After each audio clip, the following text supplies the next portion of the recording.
News, petrol prices to inch up.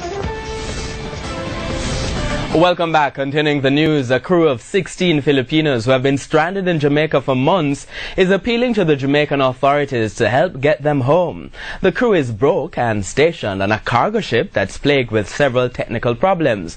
On the other hand, the Admiralty bailiff, who was instructed by the courts to arrest the ship, says his bills to keep the ship in Jamaican waters are skyrocketing. TVJ's Kirk Wright picks up this story.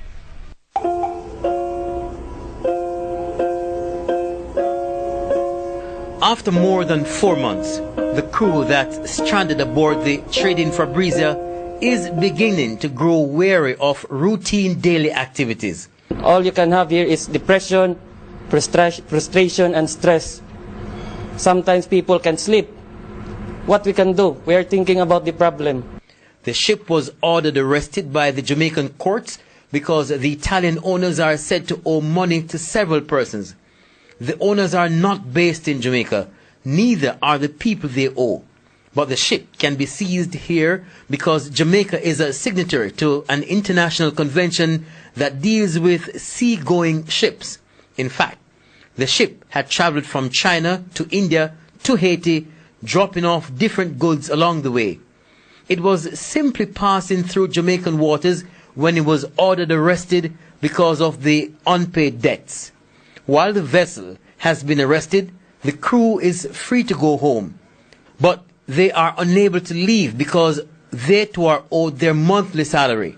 We want to go home to transfer to other ship. We just want to move on from here and go home and be with our family. It's been over 4 months now that the men have been lingering in Jamaican waters, and it appears the ship may have to wait for some time longer.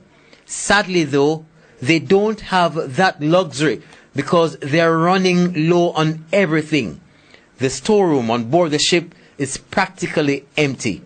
What can we do if we don't have food here? And the very little food they have left could be gone soon. Because we don't have any electricity supply to provide the cooling to preserve it. Parts of the air conditioning system are broken. The crew rigged the system to take water from a bucket to help cool the ship. Garbage is piled up on board and the crew is unable to pay to get it off. They have resorted to freezing the garbage. For now, that has helped to keep down the smell of rotting meat and hopefully avert any possible public health issue. The ship is also fraught with mechanical problems.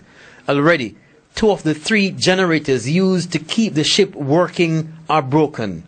One is spilling gas, the other needs a part that's not in Jamaica.